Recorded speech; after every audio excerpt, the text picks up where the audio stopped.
Will Walczak, director of Hiilite Web Design and Marketing, realizes that if a business has the best product or idea in the world, well, that really means nothing if no one knows about it.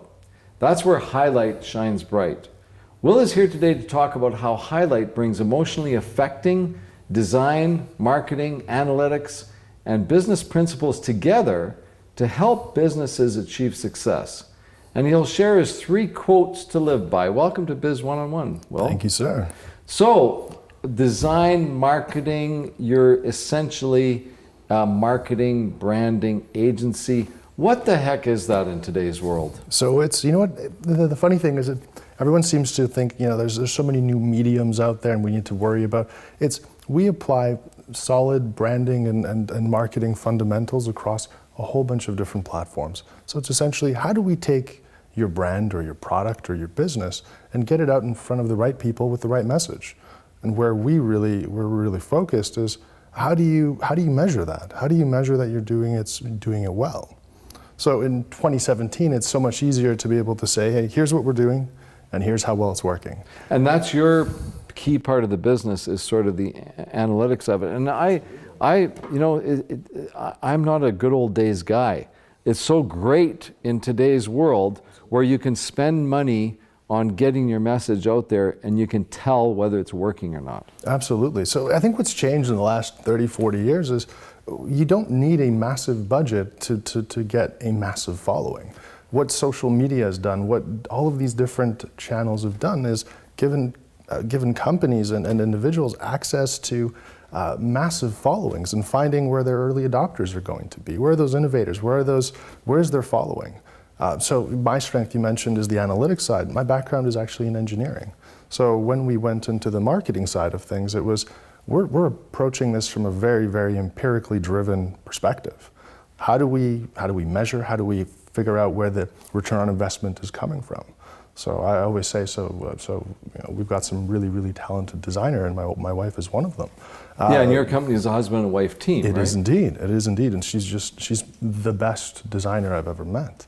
But she's the one who's responsible for making things beautiful. But I'm the one who's responsible for making sure they're working, and that we're iterating in the right direction, and that we're improving, and that we're affecting someone's bottom line. So I've had the pleasure of interviewing your wife and business partner, Tina, and I asked her about being married to your partner in business. Yeah. Sounds like a recipe for a disaster. It is, you know what, I've heard that so many times, and it always comes from people who've never done it. Everyone we've talked to who's had a lifetime with their partner in work, they're thrilled. You get to work with your best friend. You get to build something together. I've had the luck in my life to find the girl who completely understands what we do and appreciates the late nights and appreciates the amount of effort it goes into building something. So there are no red flags here. It's the most wonderful thing you can do, and I couldn't be more thankful and happier. A lot of people, maybe a little more in my age group or younger, are running big companies, and they know, you know, they're doing their marketing, but they know they need to somehow be involved in social media, or they need to somehow capture. It's almost like they need to go into the mailroom. There are no more mail rooms. That just I told you something right there. But go to the entry level person, someone in their 20s, and say, by the way, you got any ideas of what we should be doing on the marketing side? We see this all the time. Businesses will hire, here's the receptionist, here's someone who's young. They'll trust them with you're 20 years old, you understand how social media works, run this. We've seen so much damage caused to brands because they're putting up cat pictures or their wine pictures or their selfies from something.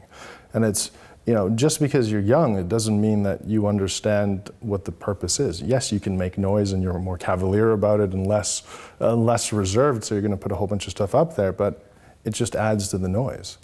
That's a very good point. Just because you're young and you are on social media, it doesn't mean to say you know anything about marketing. How do you bridge that gap? So it's really important to understand what the goal, what you're trying to do. And this goes back to those marketing fundamentals. So when we start working with the client, we identify those things. So we consult with them and say, look, your secretary can completely do your social media. Our job isn't to take as much of the revenue as possible. It's actually to help enable that company. And if they have a resource inside that is a good fit for that, absolutely. But let's make sure that they really know what they're supposed to be talking about, what they're supposed to be promoting. So you've had a lot of success. The company's growing. You're growing into bigger and bigger clients. Where are you headed? We never want to get comfortable. We never want to become complacent. The majority of the clients that we work with, we don't actually even sign contracts with them. We want to make sure that we continue to provide value. So I'm hoping where the future of Hiilite is working with bigger clients who appreciate the value of effective marketing, are able to look at our equation and say, okay, look, they're actually bringing something really valuable to the table. So we're going to keep our heads down, make sure that we continue to provide as much value as we possibly can, and we're going to continue finding clients who really want to grow. So we promised to share with people your sort of top 3 slogans. So what's a Polish guy from Winnipeg? What are your slogans for success? So there are 3 that keep coming up, and I'm sure everyone on our team is just tired of me droning on about them, but they're extremely important. One is everything communicates. I don't care whether it's the way you greet people by email, how people answer the phone, how they feel in your presence, what they experience when they walk into the office. It all says something. And most people really miss that. It's everything says something about you. Everything communicates. Spoken like a true engineer. I don't think so. That's pretty cool. Number 2. Number 2 is, this is one that comes up, and that's the field of dreams approach is not the one that works for business. It's if you build it, they will come. We know so many people who, here's a product, that's step number 1. It's if you don't know what the audience is, if you're building, that's the engineering approach where you just build something and expect it to work.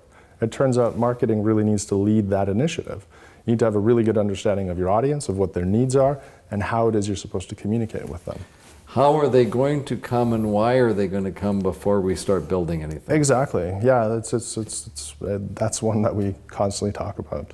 And then the last one that I really, really like is what gets measured gets managed, right? This is pure just business 101. We need to make sure that we understand not only where our audience is coming from, where our revenue is coming from, where our profit centers are, what are our cost centers, how do we refocus, how do we end up doing the marketing side, but really it's almost like a consulting business side of things. So it's really neat. Well, I'm going to say that we're going to measure the success of this interview, and I think it's been fantastic. And thank you so much for joining us, Will. Thanks for having me. Thanks for being on Biz 101. I appreciate it. Thank you, sir.